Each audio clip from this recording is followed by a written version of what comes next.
হয় জুবি, এই মুহূৰ্তত মই উপস্থিত আছোঁ পশ্চিমবংগৰ ভাৰত ভূটান সীমান্তৰ জয়গাঁও আৰু জয়গাঁওটো এইখন বিধানসভা সমষ্টি হৈছে 11 নং কালচিনি বিধানসভা সমষ্টি।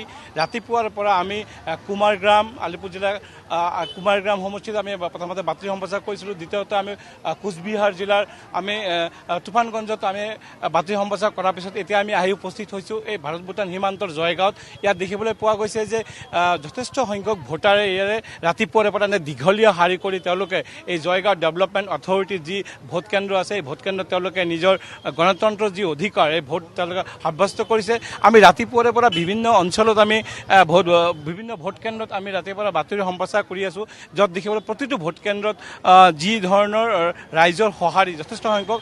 আৰু পশ্চিমবংগৰ ভোট ক'লে যেনে এটা ছবি সকলোৰে মনত আহে যে প্ৰতিটো ভোট কেন্দ্ৰত প্ৰায় হিংসাত্মক পৰিস্থিতি বা যেন বিক্ষিপ্ত ঘটনা সংঘটিত হয়, সেয়া কিন্তু এইবেলি কিন্তু কোনো ধৰণৰ তেনেকুৱা ঘটনা আমি দেখিবলৈ পোৱা নাই। আমি ৰাতিপুৱাৰে পৰা উত্তৰ-বংগৰ বিভিন্ন জিলা বা বিভিন্ন সমষ্টি আমি পৰিভ্ৰমণে বাতৰি সম্প্ৰচাৰ কৰি আছোঁ। কোনো ধৰণৰ তেনেকুৱা আমি পৰিৱেশ দেখিবলৈ আমি সক্ষম হোৱা নাই। মুঠৰ ওপৰত এইটো অঞ্চলত শান্তিপূৰ্ণ ভোট হৈ আছে। মই যদি সম্ভৱ হয় ভোটাৰসকলৰ লগত মই কথা পাতিবলৈ চেষ্টা কৰিছোঁ। भैया कैसा स्थिति है इधर में, कोई ऐसी तो प्रॉब्लम नहीं है वोटर के लिए? ठीक है। शांतिपूर्ण वोट हो रहा है? जी जी कोई ऐसे कोई प्रेशर कोई किसी को देने के लिए? नहीं ऐसा कोई बात। মুঠৰ ওপৰত ক'ব লাগিব যে শান্তিপূৰ্ণ। মোৰ লগত মোৰ সতীৰ্থ সাংবাদিক গোসাইগাঁৱৰ কামাখ্যা চৰকাৰ আছে।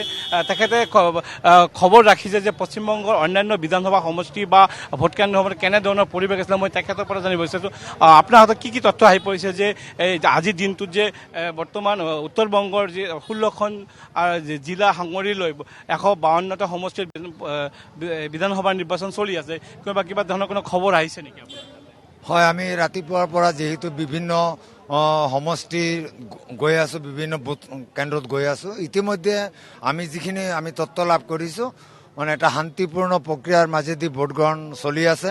কোনো এটা বিধানসভা সমষ্টিৰ পৰা এতিয়ালৈ কোনো অপ্ৰীতিকৰ ঘটনা সংঘটিত হোৱা এতিয়ালৈ কোনো খবৰ নাই। এইবাৰৰ যিটো পশ্চিমবংগৰ যিটো ভোট গ্ৰহণ বা নিৰ্বাচন হৈ আছে চিত্ৰটোৱে বেলেগ।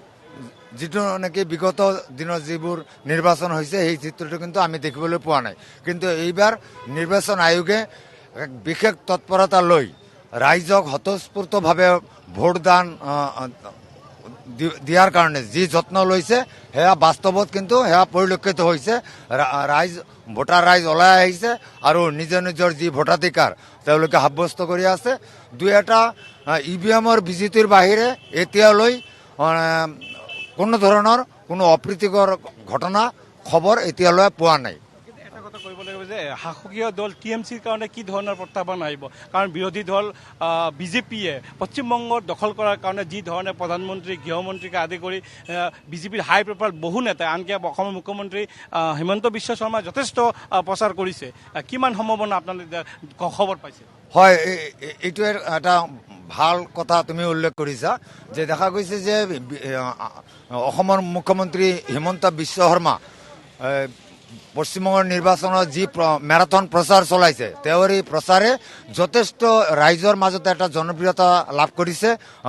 তেওঁক লৈ ইয়াৰ যি ভোটাৰ ৰাইজ বহুত উৎফুল্লিত হৈছে আৰু এইটো মানে শাসকীয় দল তৃণমূলৰ বাবে এটা প্ৰত্যাহ্বানৰ হ'ব পাৰে বুলিও এটা এনেকুৱা এটা পৰিৱেশৰ সূচনা হৈছে বুলি আমি অনুভৱ কৰিব পাৰিছোঁ বিভিন্ন ভোটাৰ ৰাইজৰ লগত কথা পাতি। কিন্তু এটা কথা ইয়াত উল্লেখ কৰিব লাগিব, এটা চাইলেণ্ট মুডত আছে, মানে মানুহে ভোটদান কৰি আছে কিন্তু তেওঁলোকে মানে মিডিয়াৰ আগত, বিশেষকৈ মিডিয়াৰ আগত তেওঁলোকে খোলাখুলিয়াকো ক'বলৈ বিচৰা নাই। এইটো এটা পৰিৱেশ আমি পোৱাৰ পৰা পাই আছোঁ। কিন্তু এটা পৰিৱৰ্তন হোৱাৰ যেন এটা মানে আগজাননী এনেকুৱা এটা অনুভৱ উপলব্ধি হৈ আছে।